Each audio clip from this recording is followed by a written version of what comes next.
नमस्कार।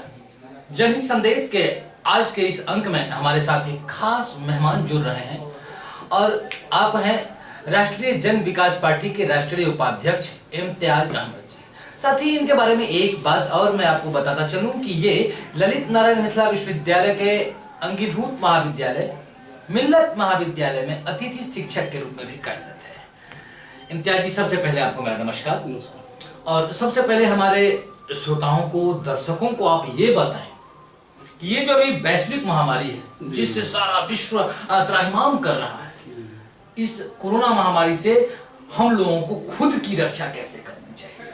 देखिए सर, इसकी खुद की रक्षा के लिए सबसे पहला कदम है कि इसके लिए सेल्फ व्यक्तिगत बचाव करना अति आवश्यक है। सरकार के पास में संपूर्ण व्यवस्था नहीं है। जो वैश्विक स्तर की महामारी कोरोना है, इसका वैक्सीन आज तक उपलब्ध सही मात्रा में नहीं है। इसका एक ही उपाय है कि हम लोग को सोशल डिस्टेंस का पालन करना पड़ेगा।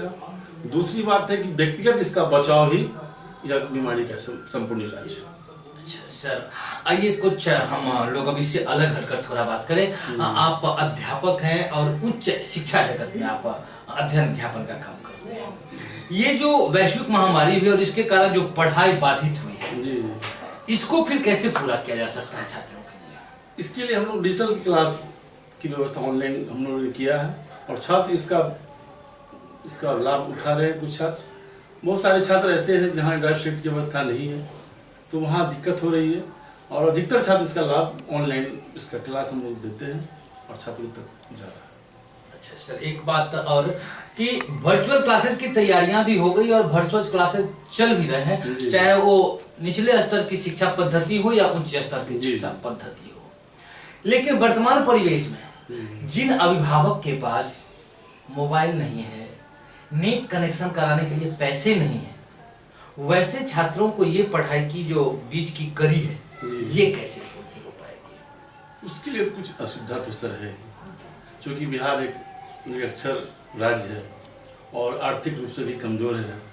तो इसके लिए सरकार, हम लोग इसीलिए इस पार्टी का गठन किए हैं कि आप बुनियादी स्तर से इस पर जो है सो इसका व्यवस्था करना। अच्छा, आपने पार्टी का गठन किया है कि बुनियादी स्तर पर जो सुविधाएं आम पब्लिक को मिलनी चाहिए वो सरकार के द्वारा फिलहाल नहीं दिया जा रहा है, और अगर आप सत्ता में आते हैं तो आप ये सुविधाएं उपलब्ध कराएंगे जनता को। और क्या क्या एजेंडा शामिल है आपके पार्टी के लिए? हमारी पार्टी के लिए सबसे बड़ा एजेंडा है, चूँकि यहाँ साक्षरता की कमी है जी, एक कारण यह है। दूसरा कारण यह है रोजगार की समस्या, युवा बेरोजगार की समस्या, बहुत ही बेरोजगारी की समस्या।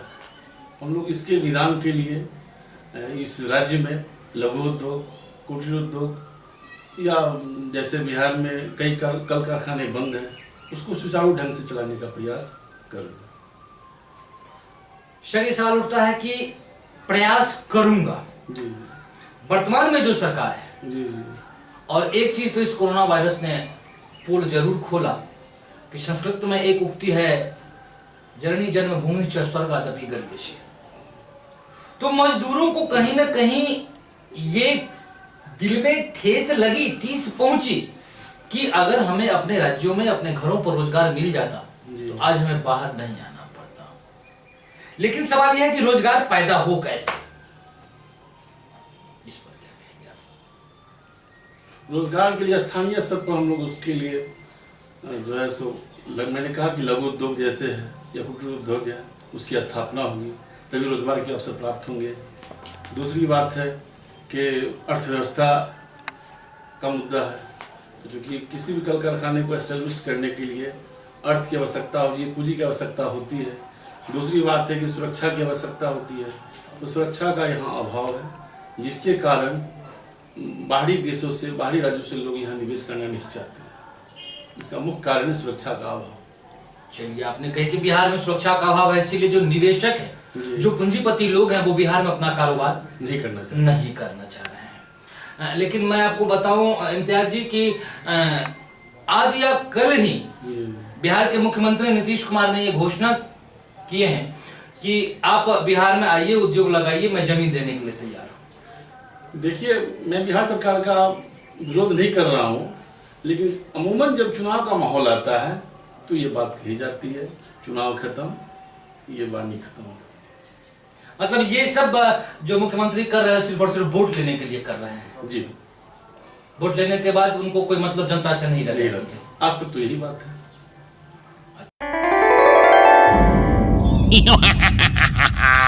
तेरे हाथों पे बैठा हूँ मैं, कर रहा हूँ तेरा इंतजार, मुंह में जाऊंगा तेरे, कर दूंगा तुझको बीमार। रिश्ते में तो हम तुम्हारे दुश्मन होते हैं, नाम है Corona. Oh no no no please, खाने से पहले साबुन से हाथ नहीं धोना। अभी मैं इसके हाथों में हूँ, अभी अपने दोस्त से हाथ मिलाएगा और उसके बाद में इसके दोस्त के हाथ में बैठ जाऊंगा, फिर इसके साथ साथ इसके दोस्त को भी।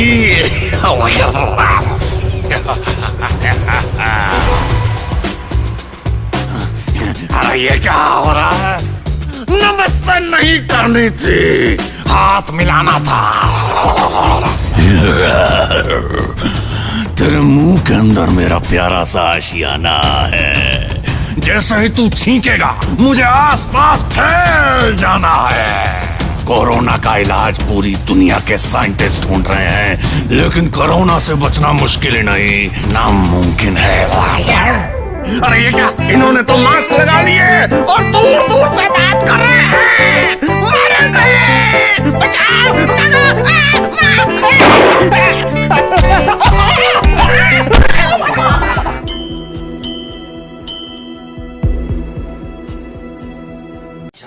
वर्तमान में कुछ ऐसी योजनाएं हैं जी, जो नीतीश कुमार कहते हैं कि दिस माय ड्रीम प्रोजेक्ट, और धरातल पर वो प्रोजेक्ट कहीं नजर नहीं आ रहा है। जैसे मैं आपको नाम गिनवाऊं, जल जीवन हरियाली योजना के अंतर्गत वो कहते हैं कि तालाब उराही करना है। हम लोग देख रहे हैं कि शहर में, दरभंगा शहर हो, मधुबनी हो, चाहे जहां भी हो, लोग तालाब भरने का काम कर रहे हैं। नल जल योजना है जिसमें नीतीश कुमार का कहना है कि मैं हर घर को पानी पीने का दूंगा। ये योजना सफल नहीं है। यही बात मैं आपसे पूछ, ये धरातल तक जो है नहीं पहुंच पा रही है। ये कैसे धरातल तक पहुंचेगी? इसके लिए क्या करना चाहिए हम लोग? इसके लिए जो भ्रष्ट अधिकारी है उस पर लगाम लगाना होगा, ताकि यह योजना धरातल तक जा सके। और इसका गाइडलाइन के लिए मुखिया स्तर से हो या विधायक स्तर से हो, इसको जो है सो इसका देखरेख होना चाहिए, निरीक्षण होना चाहिए, ताकि लोगों तक संपूर्ण जल योजना हो या ये हो, उसका व्यवस्था हो सके। एक तरफ आपका जो जमीन के नीचे पानी है, भूगर्भ जल स्तर वो नीचे जा रहा है, लोग पानी की समस्या से जूझ रहे हैं। और ये जो बिहार सरकार की योजना है, हर घर नल जल योजना, ये भी घरों तक पानी नहीं पहुंचा पा रही है। इस पर आप क्या कहना चाहिए? उसका मेन कारण यह है कि जितने भी बिहार में ही नहीं, हिंदुस्तान में जितने भी तालाब है उसकी भराई हो रही है और भू माफिया के द्वारा इसकी भराई होती है। सरकार का ध्यान यहाँ आकृष्ट नहीं होता है, कहीं ना कहीं मिलीभगत होती है, राजनीतिक भी। यानी आपका कहने का मकसद है कि भू माफिया और सरकार के मिली भगत से ऐसा हो रहा है। जी, और तालाब को भरा जा रहा है, जल संचय नहीं हो पा रहा है, तो वाटर लेवल कहाँ अवेलेबल, कैसे अवेलेबल होगा? तो इसलिए हम कहीं ना कहीं कसूरवार सरकार को देते हैं। सारा दोष सरकार का। अगर वही ना हुआ, अगर अब जल संचय अगर इकट्ठा नहीं होता है, भूमाफिया का उस पर जो है सो पकड़ है, इट मीन्स क्या, ये कहीं ना कहीं जो है सो लोग नौकरशाहों से जुड़े हुए हैं। इम्तियाज जी, एक बात और, हमारे मुख्यमंत्री एक चीज और घोषणा किए हैं। वो घोषणा ये किए हैं कि अगर 2020 के विधानसभा में नीतीश कुमार की सरकार फिर वापस सत्ता में लौटती है तो उनका कहना है कि मैं हर खेत में पानी पहुंचा दूंगा। यहाँ हर घर में पानी नहीं पहुंच रही है और वो हर खेत में पानी पहुंचाने की बात करते हैं। आप क्या कहना चाहेंगे? देखिए, हम संक्षेप में कहेंगे, इसके पूर्व भी मैं कह चुका हूँ, यह सिर्फ जुर्म है। जब घर में पीने को पानी योग नहीं है तो खेतों में पानी कहाँ से होगा? ये सोचने की बात है।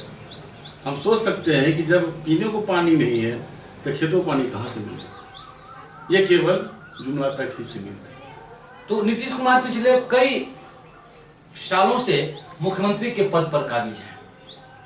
अगर उन्होंने काम नहीं किया तो जनता फिर अपना मत उन्हें क्यों दे रही है? देखिए, जनता के पास में कहीं न कहीं कोई मजबूरी है, दूसरा विकल्प नहीं है। जाए जनता जाए कहाँ? तो विकल्प लिए हम लोगों ने विकल्प के तौर पर आप अपने पार्टी को देख रहे हैं क्या? राष्ट्रीय जन विकास पार्टी एक मुद्दा लेकर आई है, स्थानीय मुद्दा लेकर। स्थानीय मुद्दा में जैसे कि क्या क्या मुद्दा है आपकी? जैसे सबसे बड़ी मुद्दा स्थानीय मुद्दा में प्रवासी एवं स्थानीय मजदूरों की बेरोजगारी की समस्या। रोजगार देना, जिसके लिए लोग पूरे देश में तराई हो रहे हैं। रास्ते पर लोग तड़प रहे थे, भोजन के लिए व्यवस्था नहीं थी, पानी की व्यवस्था नहीं थी। तब लोगों को याद आ रहा था कि शायद हमारे राज्य में भी अगर रोजगार के अवसर होते तो ये परिस्थिति नहीं आती। कुछ साथी ने कसम खाया कि अब मैं बिहार से कभी लौट के नहीं जाऊंगा, चाहे मैं भूखा मर जाऊं, बिहार में ही रहूंगा। तो इस तरह का लोगों ने वचन दिया। देखिए, आपकी एक बात में तो बिल्कुल 100% ये सच्चाई दिखाई दे रही है कि लोगों ने कसम खाई कि मैं बिहार से बाहर रोजगार के लिए नहीं जाऊंगा। बिल्कुल। लेकिन अब यहाँ ये भी देखने को मिल रही है इम्तियाज जी कि बिहार राज्य के बाहर से बड़े बड़े लग्जरी बसें भेजे जा रही है मजदूरों को बिहार से अन्य राज्यों में ले जाने के लिए। हाँ, तो मैंने कहा ना कि रोजगार की समस्या है ना। नहीं, तो ये जो बसों भेज रहे हैं, आज बसें भेजा जा रहा है। कल मजदूरों को कहा जाता कि तुम सीधे काम पर चले आओ। लॉकडाउन की वजह लग गई तो मजदूर के जो मालिक थे, जो कंपनी के मालिक थे, उन्हें खाना नहीं दिया, उन्हें पैदल अपने घरों तक आना पड़ा। इन प्रकार वो अपने घर तक पहुंचे। लेकिन आज वही कंपनी के मालिक, वही राज्य बस भेज रही है। आखिर बिहार वासियों में ऐसा क्या गुण है जिसके लिए कल दिल्ली से उन्हें भगा दिया गया? केजरीवाल साहब कहें कि दिल्ली में सिर्फ दिल्ली वालों का इलाज होगा, और आज बसें भेजी जा रही है। ऐसा क्यों? बिहार के लोग कर्मठ होते हैं। ये आपने सही कहा कि बिहार के लोग कर्मठ होते हैं, तो उनकी कर्मठता का उपयोग सही जगह पर नहीं हो रही है। नहीं हो रहा। इसलिए हमारी पार्टी राष्ट्रीय जन विकास पार्टी ने का गठन किया गया है, और इसके माध्यम से हम लोग चाह रहे हैं कि इसको स्थानीय मुद्दा से को लेकर के इस पर लोगों का ध्यान आकृष्ट कराए और विकास की बात। तो आगामी विधानसभा में आपके पार्टी की क्या भूमिका होने वाली है? बिहार विधानसभा में हमारी पार्टी लगभग 243 विधानसभा क्षेत्र है, संभवतः चुनाव लड़ेगी सारे सीटों से लगभग। इसमें आप कितने सीट को उम्मीद करते हैं कि आपके पार्टी के कब्जे में आ जाएगी? देखिए, हमारा उम्मीद तो होगा कि सब पे हो। कोई भी विजेता चाहता है कि संपूर्ण पे हो। सोच तो ऊंची रखनी चाहिए, भले ही हमें 2 ही सीट हो, 10 हो, 50 हो। सफलता तो पहले बाद में मिलती है, पहले तो कर्मठता देखी जाती है, परिश्रम चाहिए। क्या आपका चुनाव लड़ने में ये भी योजना है कि किसी अन्य दल के साथ संगठित होकर आप चुनाव लड़ना पसंद करेंगे? वर्तमान समय में ऐसा कुछ नहीं। वर्तमान समय में ऐसा कुछ नहीं। चलिए, जनहित एक्सप्रेस न्यूज को समय देने के लिए आपको बहुत बहुत धन्यवाद। नमस्कार।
नोवल कोरोना वायरस एक संक्रामक बीमारी है।